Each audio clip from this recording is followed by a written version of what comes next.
Assalamualaikum warahmatullahi wabarakatuh. A'udzu billahi minasyaitonir rajim. Bismillahirrahmanirrahim.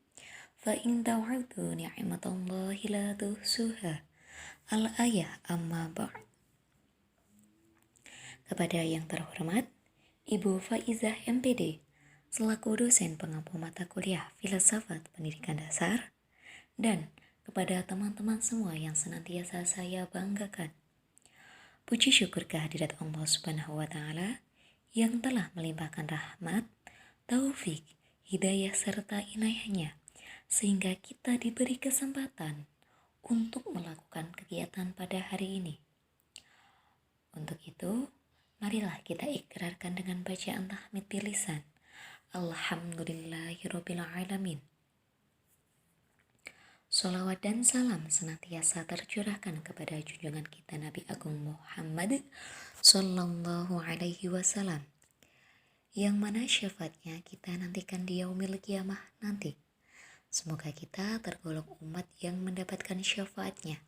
Amin, amin, amin ya rabbal alamin.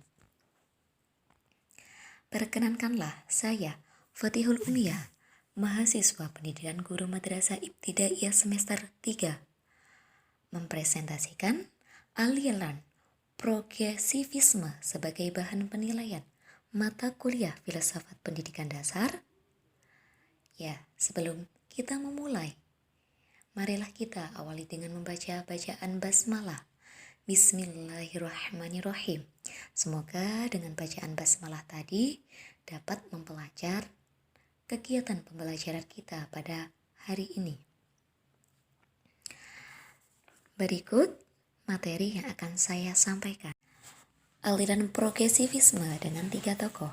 Yang pertama, William James berkeyakinan bahwa otak atau pikiran, seperti juga aspek dari eksistensi organik, harus mempunyai fungsi biologis dan nilai kelanjutan hidup.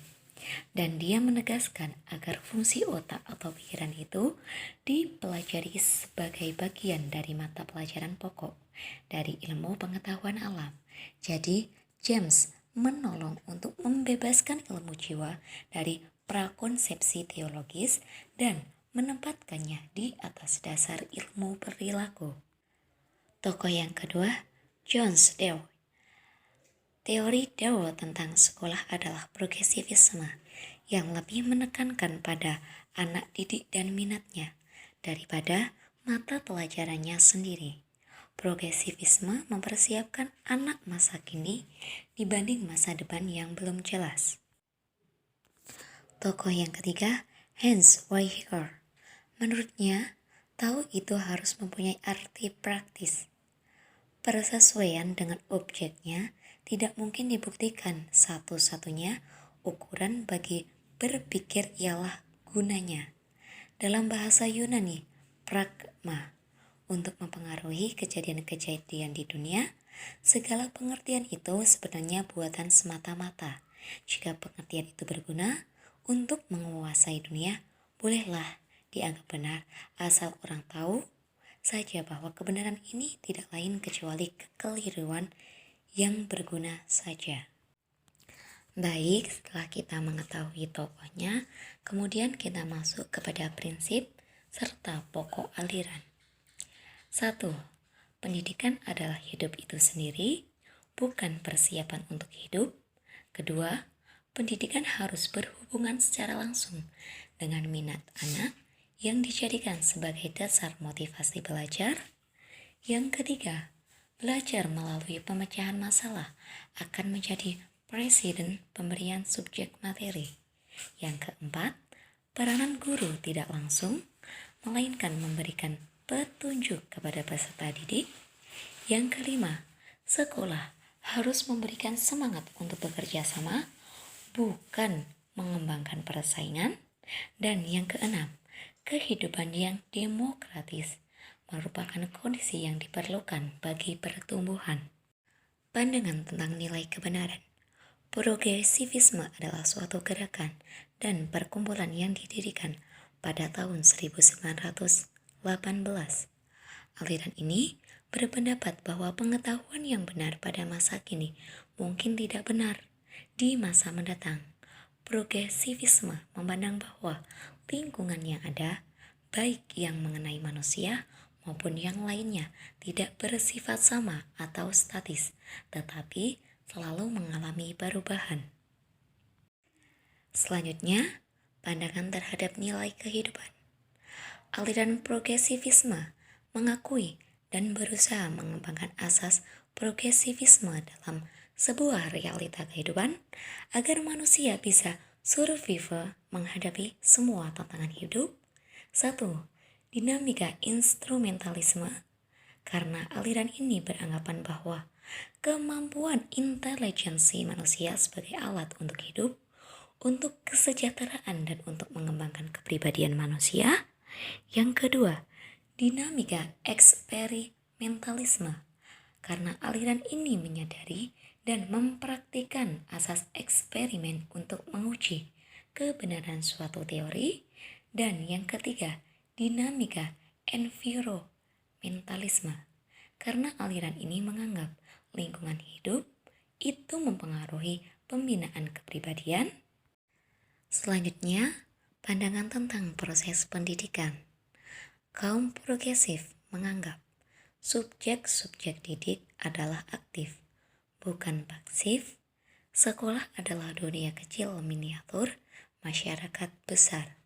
Aktivitas ruang kelas difokuskan pada praktik pemecahan masalah, serta atmosfer sekolah diarahkan pada situasi kooperatif dan demokratis. Mereka menganut prinsip pendidikan berpusat pada anak. Mereka menganggap bahwa anak itu unik. Selanjutnya, kita belajar pandangan tentang kurikulum. Ada 5 aspek kurikulum dalam aliran progresivisme, yaitu yang ke-1, reorganisasi. Di dalam suatu subjek khusus sebagai langkah pertama mencari pola dan desain yang baru. Yang kedua, korelasi antara 2 atau lebih subject matter, misalnya antara bahasa nasional dengan social studies. Yang ketiga, pengelompokan dalam hubungan integratif dalam satu bidang pengetahuan, misal pendidikan umum dalam ilmu pengetahuan alam. Yang keempat, core curriculum, suatu kelompok mata pelajaran yang memberi pengalaman dasar dan sebagai kebutuhan umum yang utama. Yang kelima, experience-centered curriculum, yakni kurikulum yang mengutamakan pengalaman dengan menekankan pada unit-unit tertentu. Kalangan progresif menempatkan subjek didik pada titik sumbu sekolah. Mereka lalu berupaya mengembangkan kurikulum dan metode pengajaran yang berpangkal pada kebutuhan, kepentingan, dan inisiatif subjek didik. Metode pembelajaran. Metode pendidikan yang biasanya dipergunakan oleh aliran progresivisme di antaranya adalah 1. Metode pendidikan aktif. Pendidikan progresif lebih berupaya penyediaan lingkungan dan fasilitas yang memungkinkan berlangsungnya proses belajar secara bebas pada setiap anak untuk mengembangkan bakat dan minatnya. Yang kedua, metode memonitor kegiatan belajar, mengikuti proses kegiatan anak belajar sendiri, sambil memberikan bantuan-bantuan apabila diperlukan yang sifatnya memperlancar keberlangsungan kegiatan belajar tersebut. Yang ketiga, metode penelitian ilmiah. Pendidikan progresif merintis digunakannya metode penelitian ilmiah yang tertuju pada penyusunan konsep. Yang keempat, pemerintahan pelajar. Pendidikan progresif memperkenalkan pemerintahan pelajar dalam kehidupan sekolah dalam rangka demokratisasi dalam kehidupan sekolah.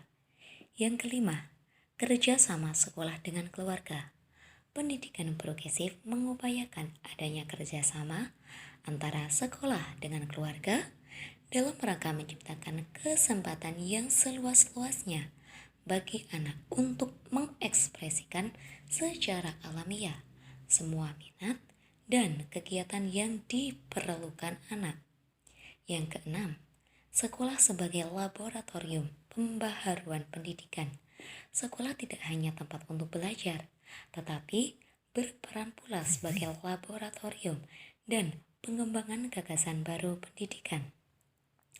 Filsafat progresivisme yang memiliki konsep manusia memiliki kemampuan-kemampuan yang dapat memecahkan problematika hidupnya telah mempengaruhi pendidikan, di mana dengan pembaharuan pendidikan telah dapat mempengaruhi manusia untuk maju, sehingga semakin tinggi tingkat berpikirnya manusia, maka semakin tinggi pula tingkat budaya dan peradaban manusia. Kelebihan filsafat pendidikan aliran progresivisme. 1. Siswa diberi kebebasan untuk mengembangkan bakat dan kemampuannya. 2. Siswa diberi kebebasan untuk mengemukakan pendapatnya. Yang ketiga, siswa belajar untuk mencari tahu sendiri jawaban dari masalah atau pertanyaan yang timbul di awal pelajaran. Yang keempat, membentuk output yang dihasilkan dari pendidikan di sekolah memiliki keahlian dan kecakapan yang langsung dapat diterapkan di masyarakat. Selain kelebihan, tentu segala sesuatu jelas memiliki kekurangan. Kekurangan dari filsafat pendidikan aliran progresivisme. 1. Mengabaikan kurikulum yang telah ditentukan yang menjadi tradisi sekolah. 2.